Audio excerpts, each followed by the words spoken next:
Welcome all to a very special Leica Conversations program.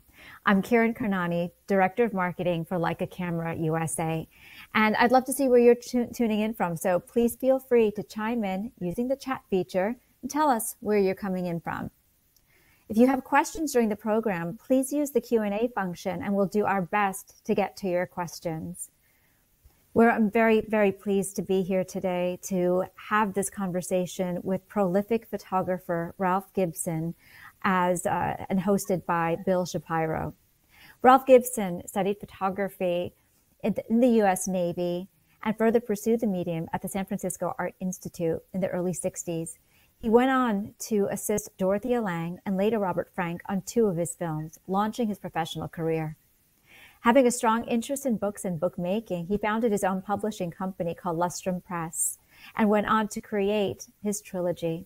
The Somnambulist, Deja Vu, and Days at Sea, which were instant hits and helped solidify his mark as a key player in 20th century photography.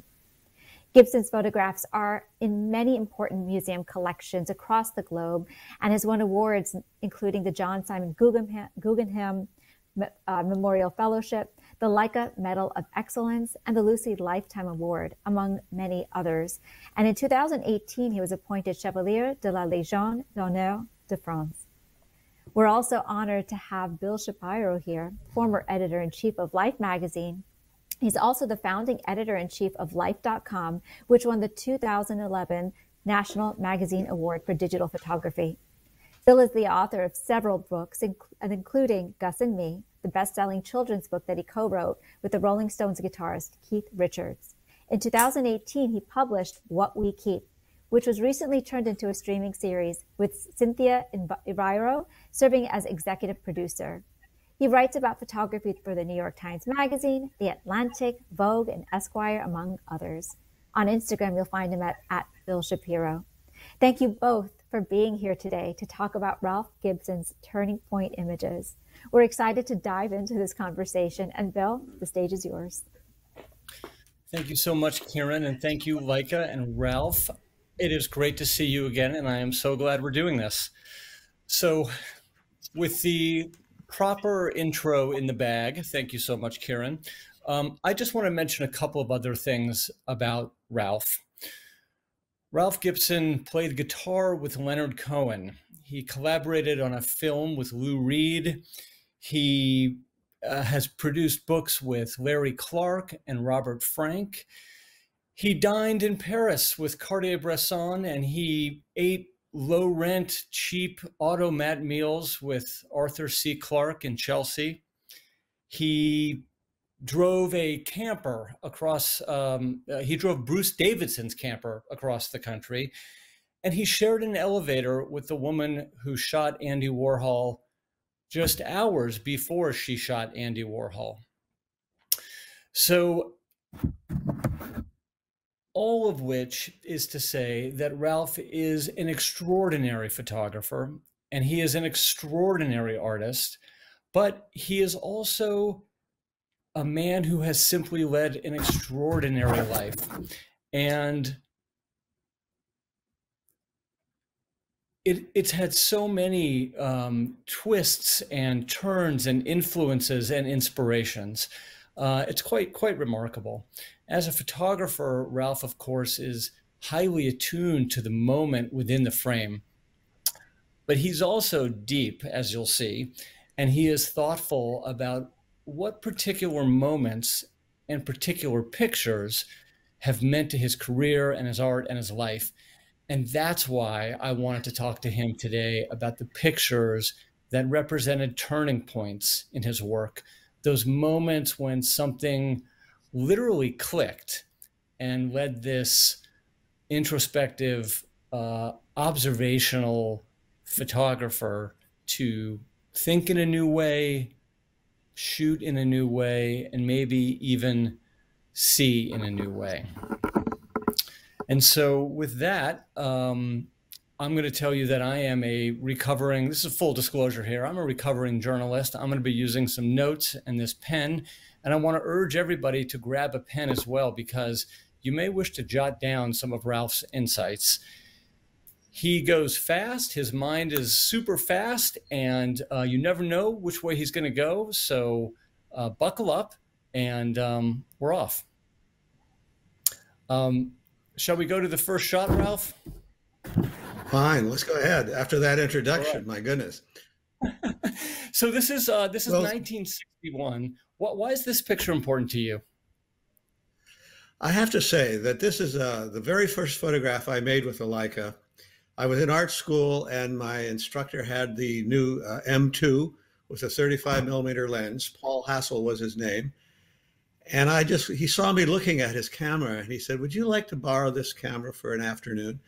And he always knew when it was time to invite me home for dinner, for a roast beef or something. And Paul loaned me his Leica. Now, you have to understand, there weren't a lot of people loaning Leicas in 1961, but I took it out to Chinatown. And this is literally the first or second frame I made with the camera. And as I look at it now, I attempt to evaluate some of its importance to me. You have to recall that in 1961, we were discussing the documentary journalistic ethic. That was what everybody wanted to be, a globe-trotting photojournalist. And there had to be an element of human truth. There had to be a kind of documentary integrity. And so I took this photograph primarily with my eyes on the Chinese gentleman holding the umbrella. But looking at it now, I see that what really interested me in a more subliminal level was the shape of the tines on the umbrella, the curve, and the calligraphy, the shapes of the black calligraphy on the wall. If I were to make this photograph today, I could see that I would use about a third of the frame. There's a lot of empty space on either side of the so-called subject, but for this reason, I include this in any of my autobiographical catalogs or raisonnés and things like that, because it is the first photograph I made with a Leica. And I should say that at this point, I immediately went down and was able to convince Adolf Gasser, who was the best camera store in San Francisco at the time, to sell me an M2 with a lens. And I paid him $25 a week, and the camera cost $300. So that's the long answer to your story, Bill. Well, so that was exactly 60 years ago. So I guess I need to wish both you and like a happy diamond. I think it's diamond anniversary. Excellent. So this is a little bit of an offbeat question, but I'm assuming that for the last 60 years, you've had a Leica in your hand almost every day. Do you have any tactile memory of what it was like to hold that camera for the first time? Well, that's the most interesting question I think anybody's ever asked me about my relationship to the Leica. And the only thing I can say was, there's this moment when you first look through the finder where you have to recalibrate internally to be sure that you're corresponding. Your eye is seeing what the camera is seeing. It was reduced about 0.90%, but it seemed like more at the time. However, I felt some resistance there, but I immediately said, I am going to overcome my own personal hesitation, because so many of the great photographs that I was admiring, Cartier-Bresson, Robert Frank, Eisenstadt, all these great masters were using the rangefinder Leica. And I realized that with so many great photographs having been made with the rangefinder in the 50, there had to be a reason, and I wanted to learn that reason. And so I began a lifelong discipline, which I refer to as camera handling. And I'm still inventing little moves to facilitate the grace and the speed with which I take a photograph. Fantastic. Let's move to the next photograph, which is also from 1961. So Ralph, what do we have here? In this photograph, the story is simply that I became intrigued with the concept of the frame as an idea. Is the subject matter the presence of this as opposed to the absence of that? What does the frame suggest? Most people think that photography is connected to notions of time, freezing time, memory, things like that. I was always interested in the laser-like selectivity of the frame. And when I made this photograph, I was thinking of those three figures basically compressed on the right side of the frame. And I confess now that I was not aware at the moment I took this photograph of the white lines or the arrows or the parallel diagonals moving, which lend a tremendous amount of architectural graphic infrastructure to the composition. I was not aware of it, and so I include this photograph as being a picture that was very important to me at the time, even though I did not know it at the time. So let's go to the next picture, because I think that these two pictures should be talked about in tandem. This is from 1972. When you and I talked about this picture, I don't know, maybe about a month ago, you described it to me as a eureka moment. Why is that? That's a perfect question, and I'll happy to explain, because I had already published a Somnambulist in 1970. Then I started working on Deja Vu in 1972. And when I was photographing during this period, my loft is at West Broadway and Grand, and I used to walk up to 57th and 5th and back every day for weeks and weeks and months on end. And I was coming home from one of those days. I was at Madison Avenue and 23rd Street waiting for the signal. And this fellow with a stick walks up, and I look down and I see the correspondence between the stick and the white line, of course. Now, it was very dim. It was 5:30 in the evening. And in order to hold focus, I had to put the camera, the lens at f/16 and find my hyperfocal distance, which gave me an exposure somewhere between a quarter or a half a second. But in those days, because I was photographing all day, every day, and developing the film and printing all night, a quarter of a second was not much of a challenge. I would just slowly exhale as I was taking the picture. I'd frame it. And so it was only when I made a work print and was putting this image into the layout, the maquette for Deja Vu, that I realized that my eyeball as an organism had done this composition practically 10 years before on the streets of San Francisco, when I took that picture of the people compressed against the side of the frame. In this case, the subject matter is on the other side. So we can quickly see that there's something going on here. And about this time, I spoke with Nathan Lyons, who had just founded the Visual Studies Workshop. And Nathan told me that there was research to the giving evidence to the idea that the eye was a self-monitoring organism. Since this time, I've spoken with people in science. I'll take this moment to say that we know that the fingertips have a tremendous amount of nerve endings, the sex organ as well, but the eyeball itself has more nerve endings than any other part of the body. The eye as an organ is capable of seeing more than the optic nerve can process and send to the brain. So all of a sudden, my camera and my eyeball are showing me something later that I am now learning and becoming aware of. And of course, we can go through the entire body of my work, 60 years, and we'll see that this is an infrastructure, this is a compositional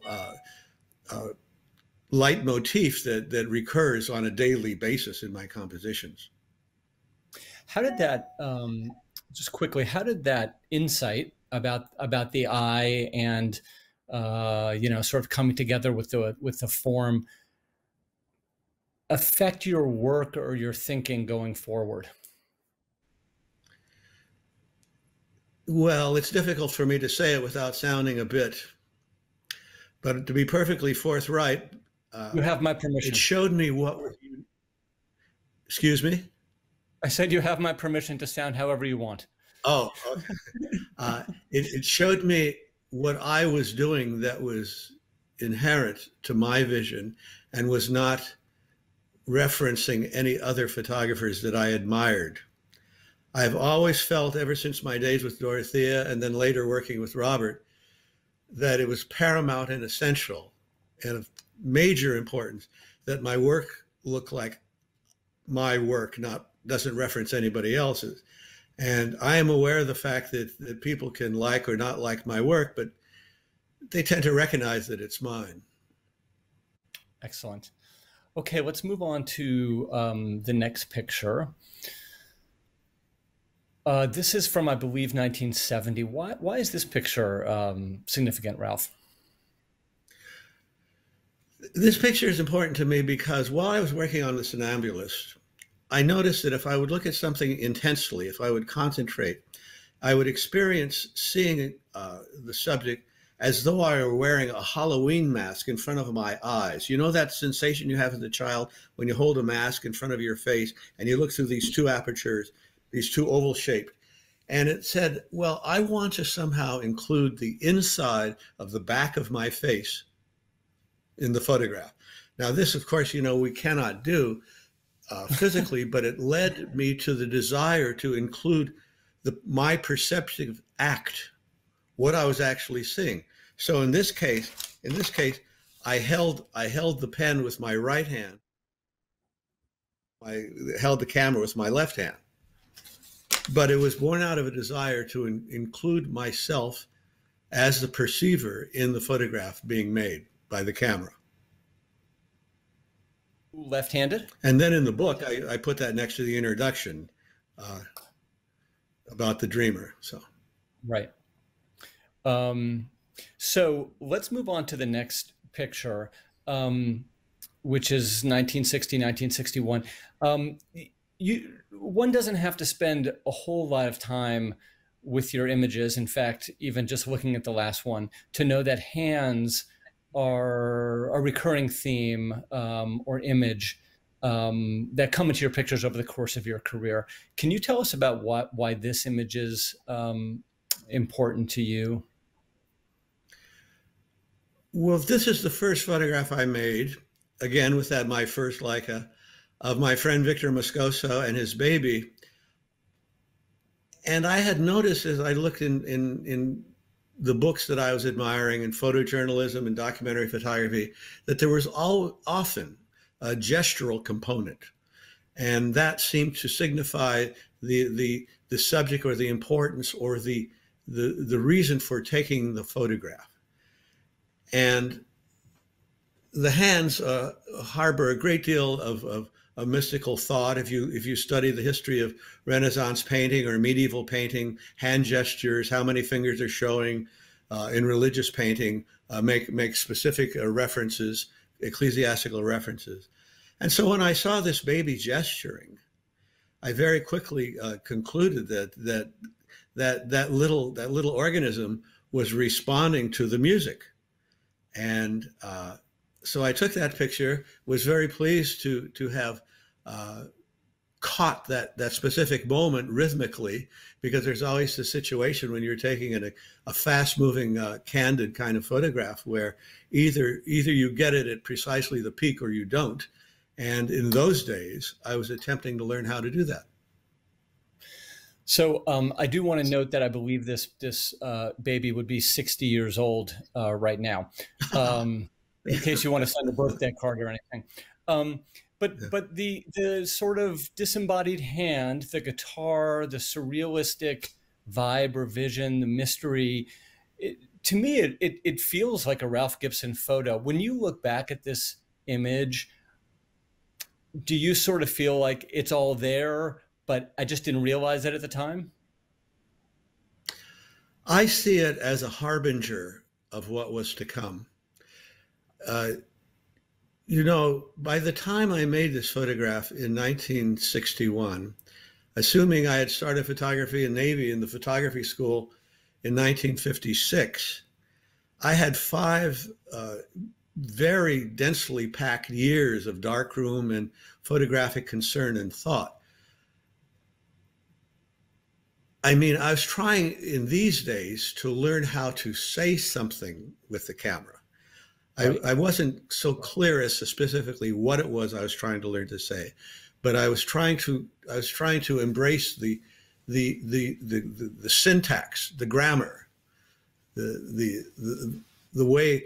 For example, I don't have to spend time deciding where I'm going to put the verb in this sentence, and nor do you have to spend time analyzing where I put it. You just simply process the thought. And I knew that my eye was moving faster than my brain.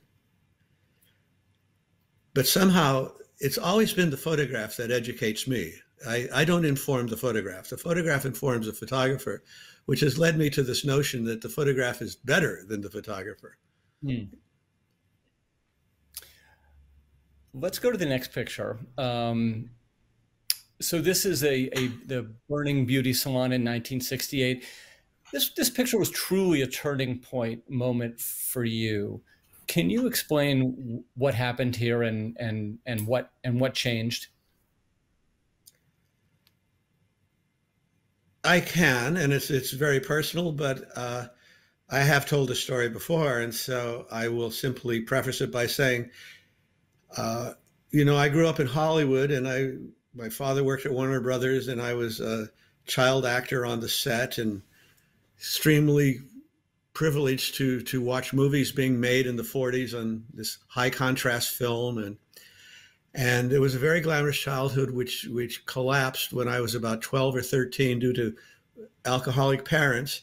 And my mother, they sold the house, and my mother took her half of the money and became a beautician. And I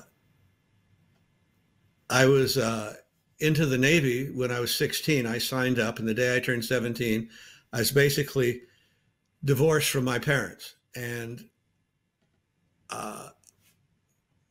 fortunately, photography in the Navy gave me a sense of self that I was sorely in need of some kind of identity.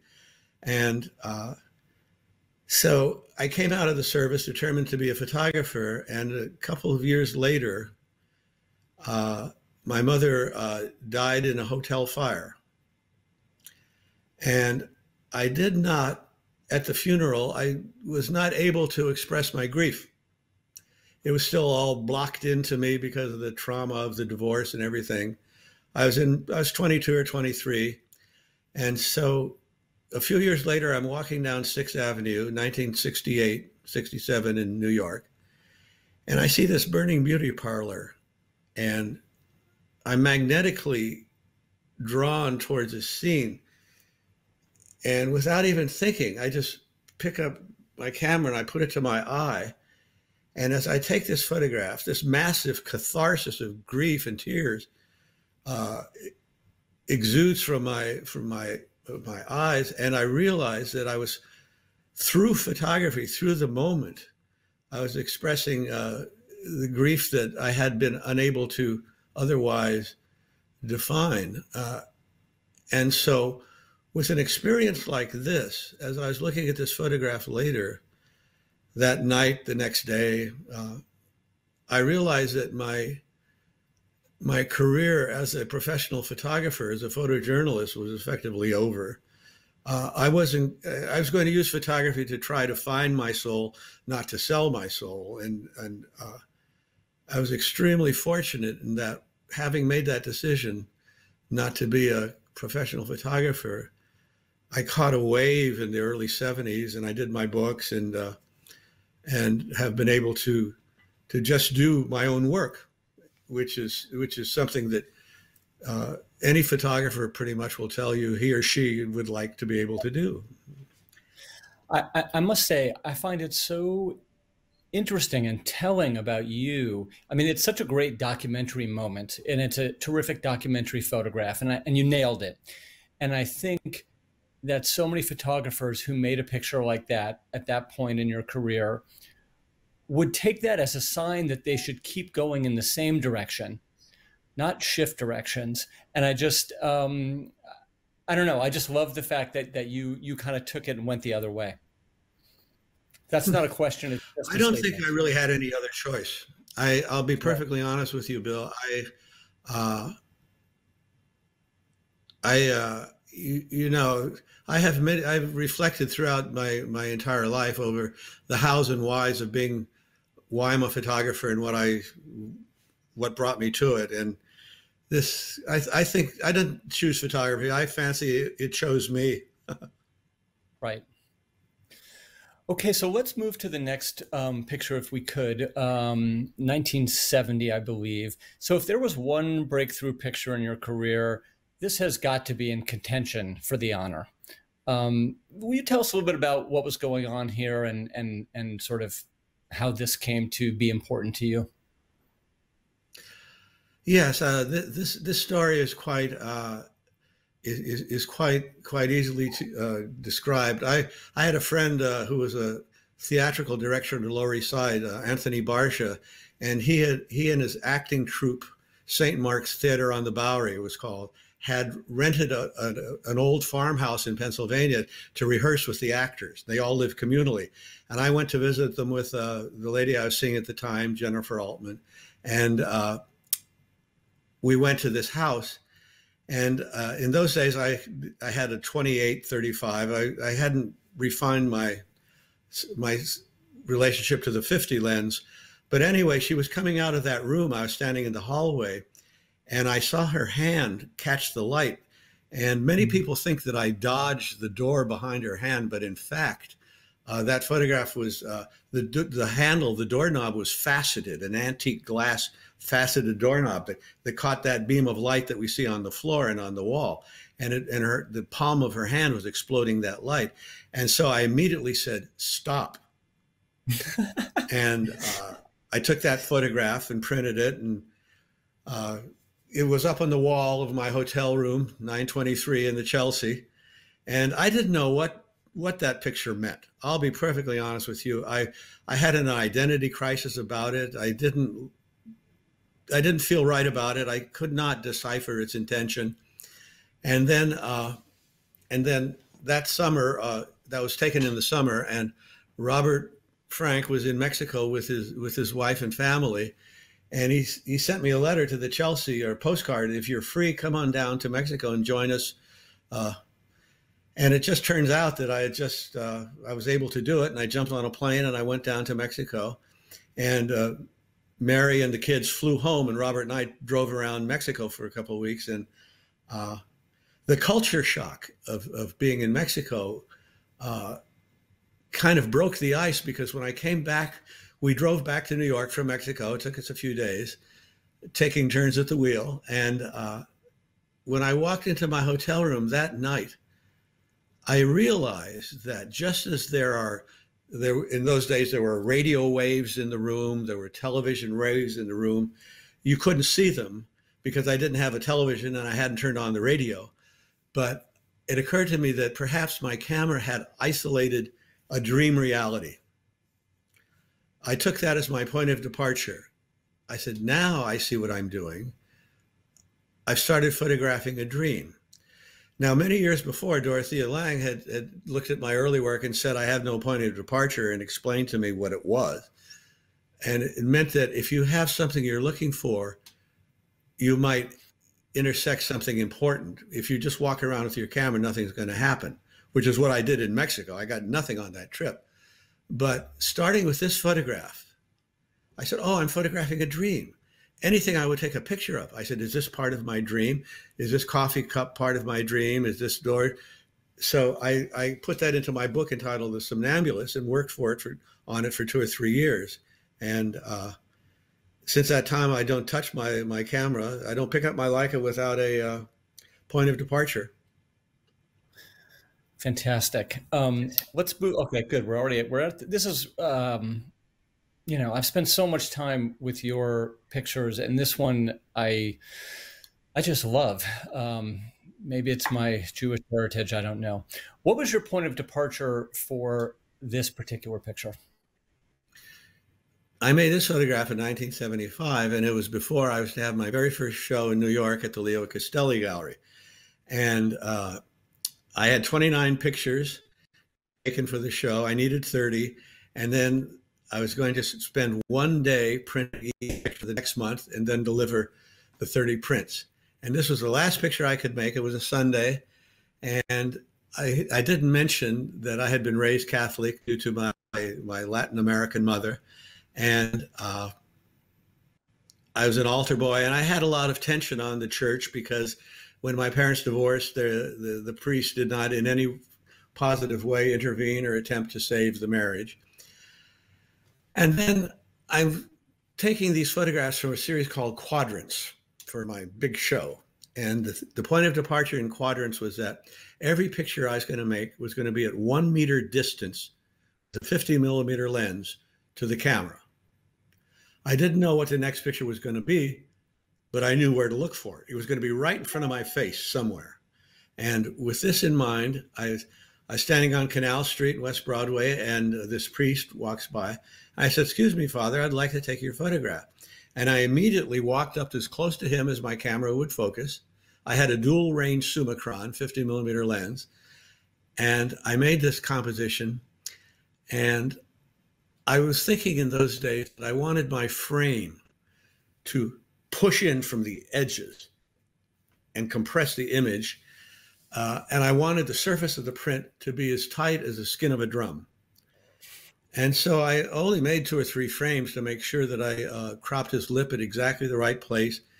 And so all of a sudden, I'm looking at this photograph when I'm printing it that night, and I see I have the diagonal white lines, which were part of the way I work.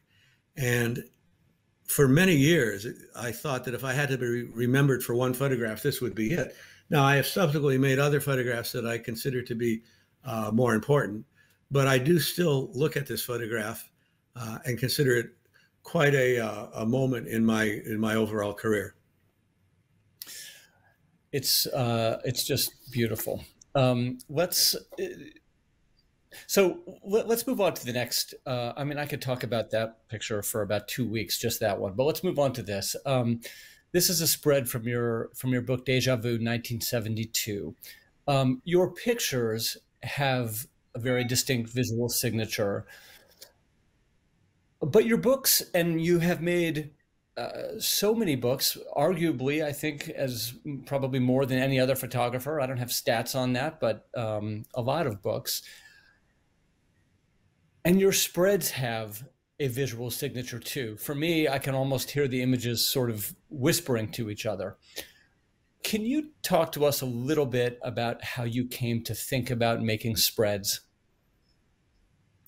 Of course, it's such an interesting ongoing set of concerns that I continue to explore and generate new ideas and attitudes about them. The time I was making Deja Vu, which is my second book, I realized that from the Somnambulist, I realized that when we open a book, or a magazine, but primarily a photography book, when we open a book, our eyes instantly go to the page on the right. And so for this reason, when I started working on Deja Vu, I thought I would make a book where the picture on the right-hand page was smaller and the one on the left-hand page was larger. Now, I spent 6 months with my friend Larry Clark in the deserts of New Mexico in 1971, and we were out target practicing, shooting this gun. And I had that photograph when I came back to New York. And then I had previously taken the photograph on the right of my friend Felipe sitting on the pier. Now, I had both these prints made in 2 different sizes. I had the gun the size of the one on the right of Felipe and vice versa. And as I was working on the spread, I looked at these 2 pictures and I said, well, the man on the right in New York can lift up his arm and the gesture can be completed 3,000 miles away in New Mexico. Larry can pull the trigger and the bullet will create a straight line in space. And so I realized that there was some content, some subject matter existing between the 2 photographs, as well as the photographs themselves, that is uniquely inherent unto the book space as an organism within which we look at photographs. I've had many subsequent examples of this. Sorry. No, so many. You know, you have said, and I'm just going to read this quote because I just love it. My exhibitions display how I think about the medium of photography, but my books reveal how I think about my photographs. Did I get that about right? Yes, and I continue to embrace that view. No regrets for having said it. And as you know, we have a bookmaking workshop coming up with Leica later this month that I'm doing for the Leica Academy. And one of the things I've learned from working on the page is that quite often emerging photographers or people who are very passionate about their work, quite often there will be relationships that the two-page spread reveals that they would not otherwise see, would not discover, conclusions that would not otherwise be drawn, which is a result of working on a layout. And I'm working on one right now of my raisonné, all the pictures I made in France over the last 50 years. And I'm continuing to see how pictures talk to one another. I love putting color next to black and white because that creates a third impression. It's time for me to talk about, as you know, I'm a musician also, and I have this theory entitled the visual overtone. And see, I have my guitar right here, you see. Now, if I hit C, E, G, I make a C chord. Those three notes release overtones that cannot be directly struck. If you put a color photograph next to another photograph, or if you make any two-page spread, the correspondence between the two photographs is going to create what I like to call a visual overtone. And I have ways of exploring this and teaching it and techniques for finding out how this language is spoken, because it's different in the case of every photographer. He or she has his or her particular way of expressing themselves visually, and that applies also to the two-page spread. Fantastic. Maybe somebody can put a link to the class in the chat or the show notes, just in case people can take a look. So let's move on to the next image. So at this point, this is 1982 or 83. To me, mm-hmm. This feels, you know, so at one point you were, and we don't have to get into this too much, but you were a Magnum photographer, documentary photographer. To me, this feels like you have traveled far, far, thousands of miles from that stage, because now you have taken a beautiful picture of a cardboard box. Ralph, why would you make a picture of a cardboard box? I had a very, very specific point of departure at the time I was making this. This came from a series entitled In Situ, which had to do with things in their place. So I made this photograph because I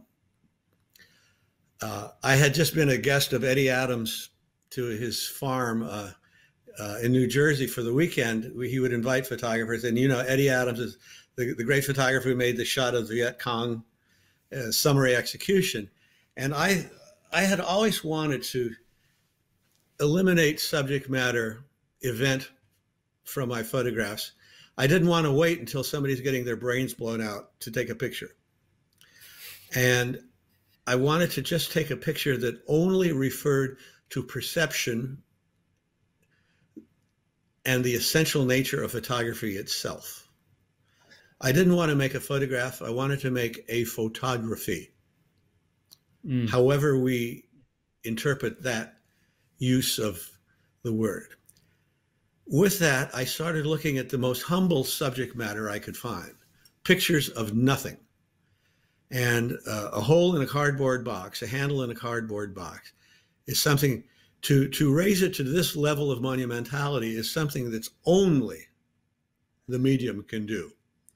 And I continue to, I've made this print 2 meters wide for exhibitions.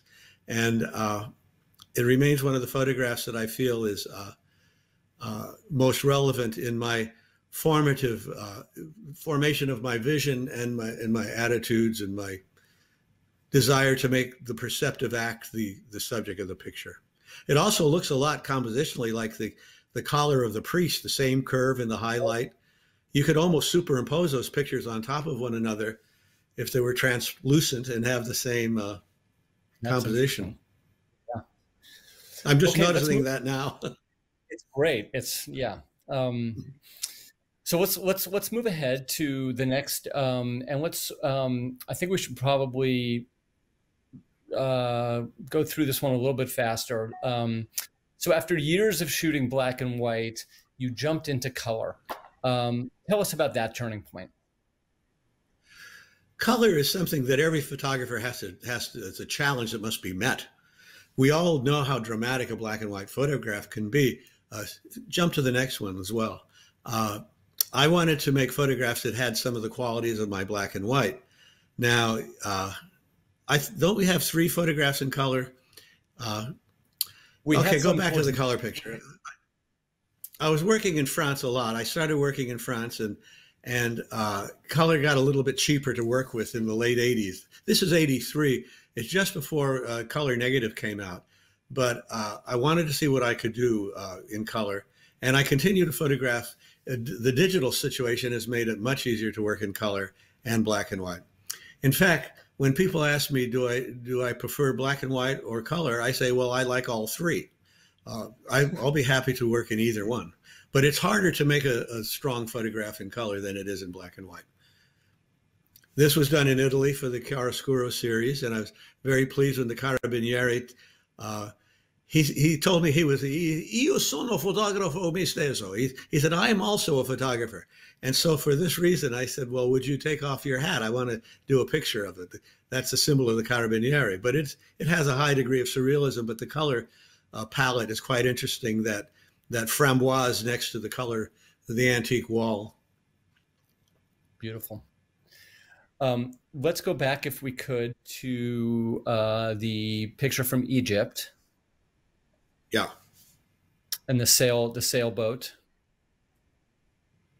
Perfect. Well, I had always wanted to take a picture of a felucca, and I'd always want to go up the Nile in Egypt, and the time finally came with some friends, some artist friends, and 16 of us, we chartered a boat up the Nile, and I was on a felucca, and this was essentially a pre-imagined or predestined photograph, in that I just waited until I finally got there, and I'd always wanted to take a picture.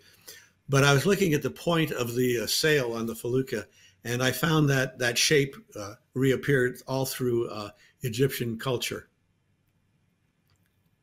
Can we go to the next slide? Sure, in case sure. Anybody needs. There it is.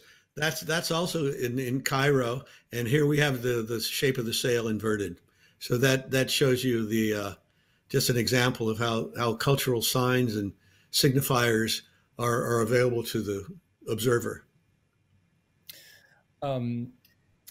Yeah, in your truly wonderful autobiography, Self-Exposure, which is words and pictures. You know, you do talk about how when you land in a country where you don't speak the language, you look for those elements of structural, anthropology, the signs and signifiers to lead you to the culture. And I just find that fascinating.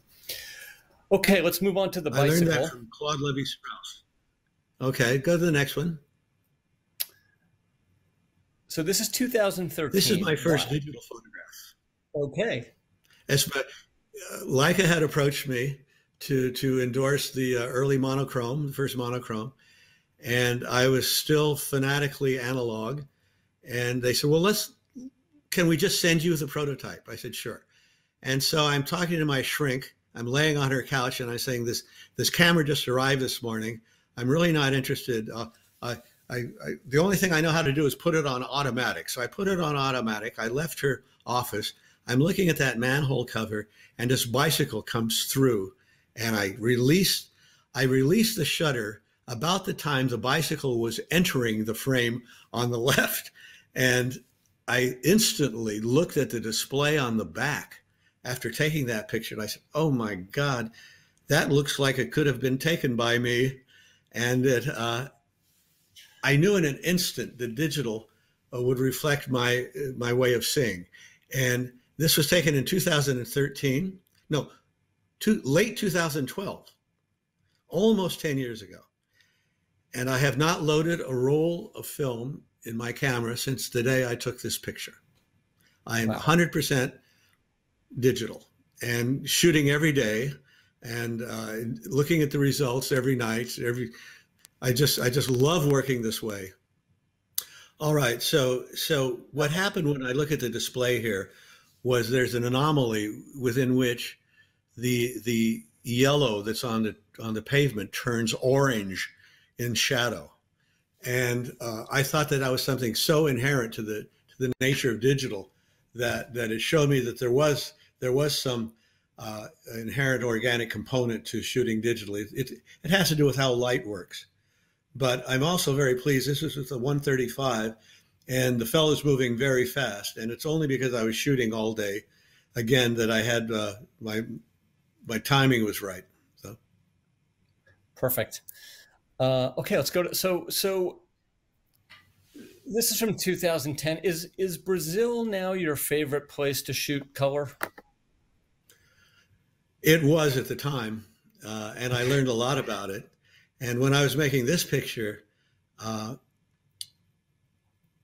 fellow was bouncing the soccer ball on his knee, left knee, right knee. And again, because I was shooting so much, 7 or 8 rolls a day, I was able to time it just where I wanted it. And then there's always if you do a few things right in photography, you get a few kickers. And one of them was that the valve in his navel are equally positioned. So, oh, I hadn't noticed that. That's great. Yeah. So I'm just curious, and we don't have to spend a lot of time on this, but you spent 55 years in the darkroom, and you've clearly embraced digital photography. You spent so much time shooting black and white, and then you moved to color. How do you feel about iPhone photography? Well, I think that eventually it's going to get better. I'm waiting to see the iPhone masterpiece. I haven't yet. I have the 12 Pro, and I think I'll probably use it for video. I make music videos as well, and I think it might be interesting to use the iPhone for that. But you would think that of all the hundreds of millions, or if not outright billions of pictures made on the iPhone, it would have had a bigger cultural impact other than as social media and selfies and things like that. I think what the iPhone lacks is a syntax of focal length. I rely tremendously on the inherent nature of different focal lengths at different f-stops and different lighting as different scale subjects. There's a lot of language in there that the iPhone is not capable of addressing because it has no focal length. It's all about the software.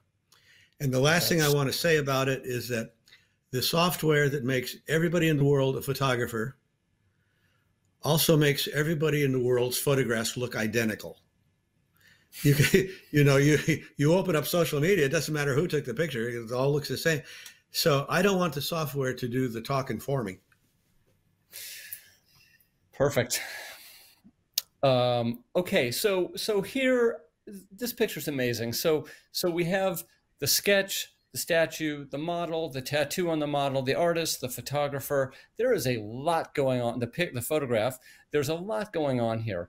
What was your intent with this? Well, I have a friend in London named Brian Clark, who's a great stained glass artist, and that's his silhouette. That's his profile on the left. He had asked me to photograph his boyfriend, Christopher, who was a great bodybuilder.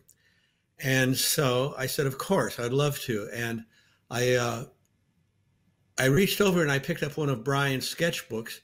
And because of the postcard, the book just opened to that page. So I looked at that. I looked at the drawing, and I looked at the postcard of the sculpture, and I took the book, and the only thing I did was I aligned it with the seam of the 2-page spread, the binding of the book. I aligned it with the shadow between the fellow's buttocks, and I knew instantly that I was composing on several levels simultaneously, which is a kind of complexity that really only photography can give me. I could never imagine or pre-visualize this photograph. I could discover it, and I could make the picture, but I would never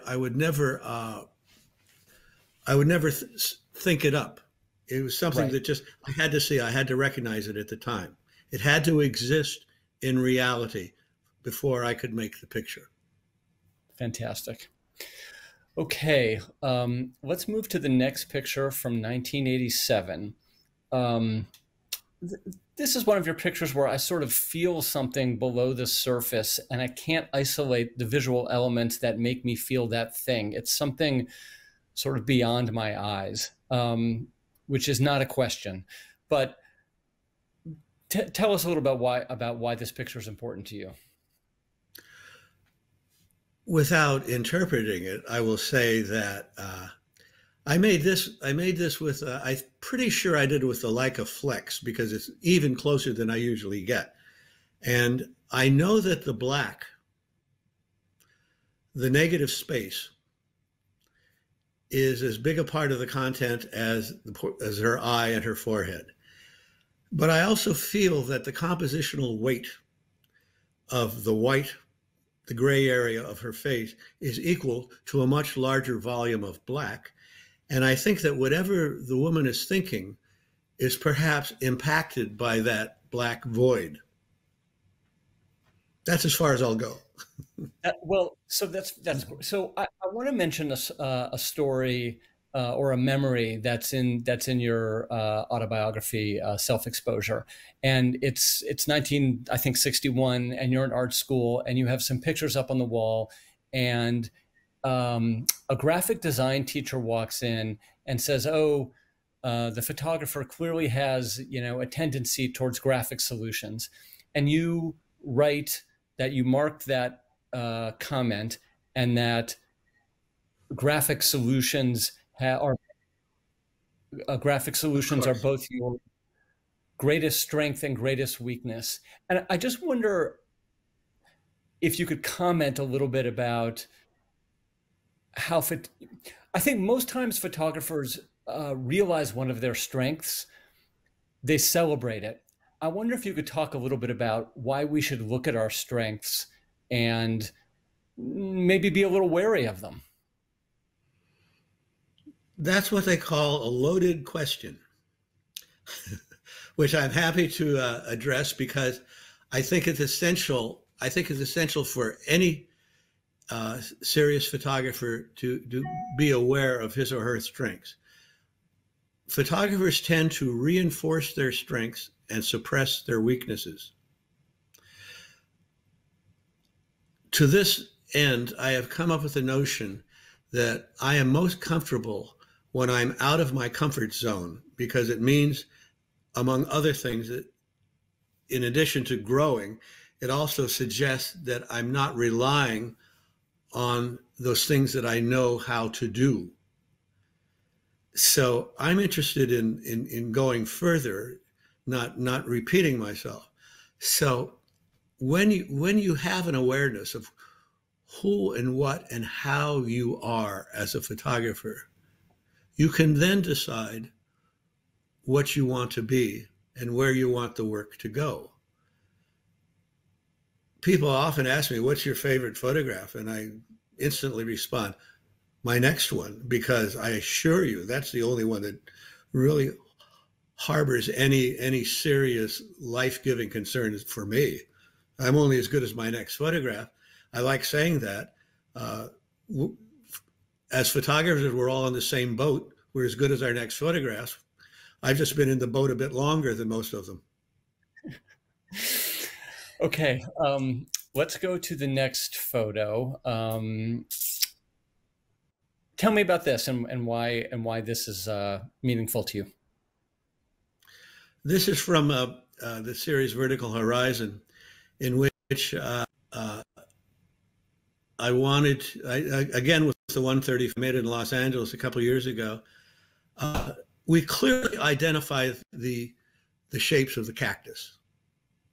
There's not a lot of cactus there, but it's enough to say that this existed in reality.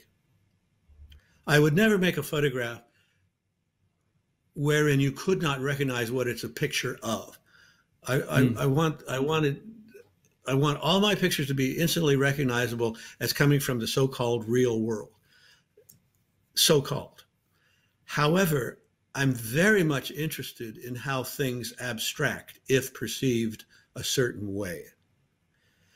Now, I also know that that particular volume of yellow equals all the other volumes. I have a dear friend, a painter named Eric Fischel, and when we go, one of the things we'd go to a museum or a gallery, he'd look at a painting, and the first thing he would look at was the palette, the painter's palette.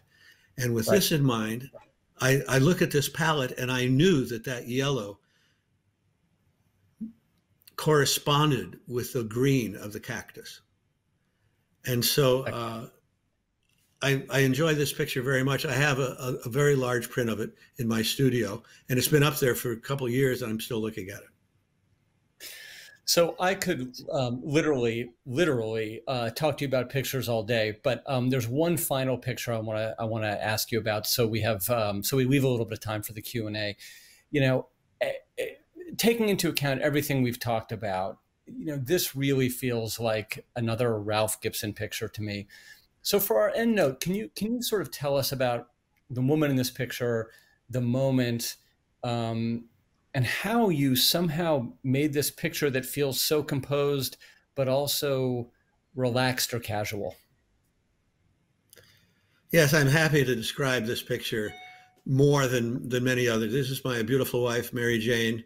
We've been together 44 years, and we traveled the world together. And during this period, 1980, we were in Sardinia, and we had this little ritual where we would, the last day on the way to the airport, we would take a liter bottle of water and a little hand towel, and we'd have a last swim before we get on the airplane, and we'd rinse off with the water and dry off with a towel, and then head to the airport. So this picture was made after lunch on the way to the airport, and we just taken our swim, and we wanted to rest a little bit, and I'm laying on the beach already, and she comes to lay down next to me, and she starts adjusting that hand towel over her eye, and I said, "Stop."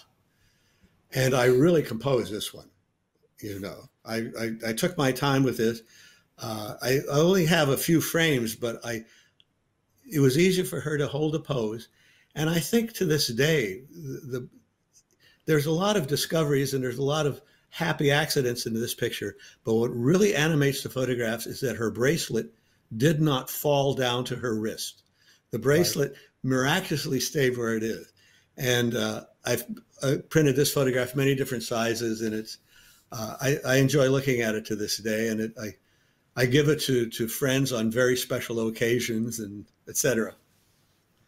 Well, it's so beautiful, and I think you know, it was for your last moments at the beach, and a good end note for us here. So maybe we can move to some questions if we have some. Sure.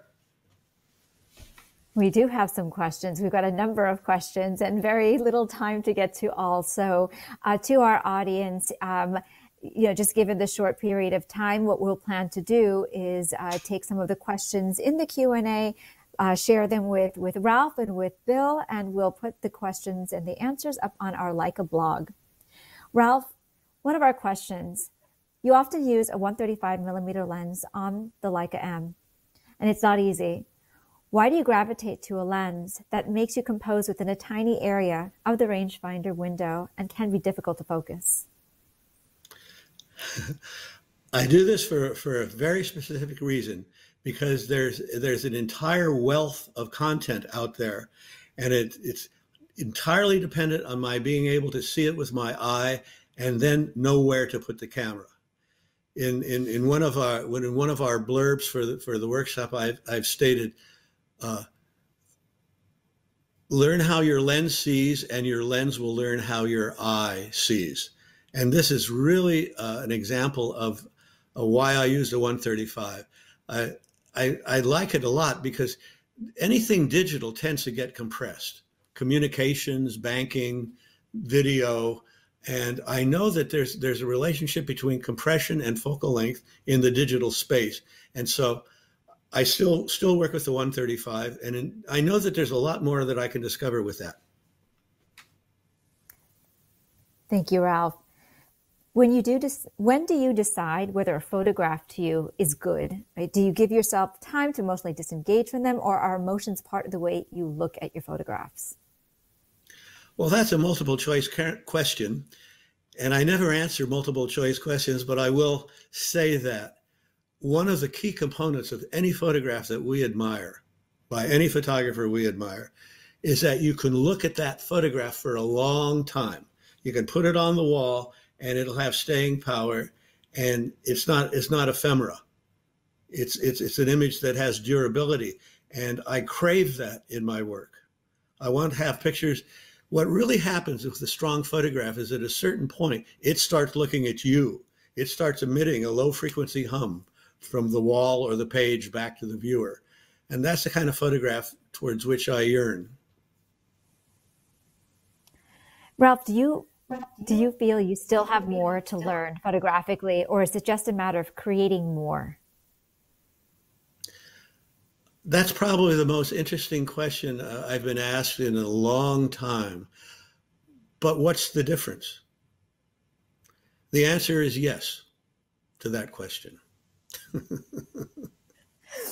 Fair enough. And one last question. When you go out to shoot, do you take out one camera and one lens, or do you take two bodies with different lenses? What's your kit when you go out? Normally, I carry one camera and one lens. When I was in Israel, for example, then I had two cameras, two lenses. In the film days, I used to have color in one and black and white. Now I can either take the mono out, or if I'm not sure, I can always convert, as every digital photographer knows. But I tend to feel more comfortable, especially when I'm alone, with one body and one lens. And I might stick another lens in my pocket. Which one would that be? These days, it would be the 75. Yeah. Sumo. Yep. Yeah. Ralph, could you talk about the reason you choose to shoot so often in a vertical format? Yes, I have a specific answer to that, because the horizontal format is in Western cultures is a proportion. The golden means is a proportion of communication and narrative. Your video monitor is horizontal, cinema is horizontal, television is horizontal. If you've got a story, send a telegram, they're horizontal. I am basically a formalist, and I notice that if you look at something with two eyes, you're looking at a horizontal composition. If you close one eye, you're looking at a vertical composition. And I like the tensions that I get in a vertical composition. Thank you. And last question, which Leica are you using now primarily?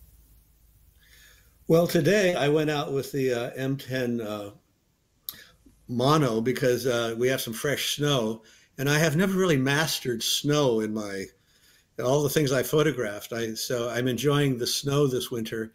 Thank you so much. And thank you for inspiring us to see the extraordinary in the ordinary. You are such a prolific figure in the world of photography, and we're honored to have you here. Bill, thank you so much for your insight and your questions and guiding this conversation today. Very blessed to have you both. To our audience, please visit LeicaAcademyUSA.com. Ralph has, I believe, just 2 more spots open. Again, thank you all for being here. Have a great evening.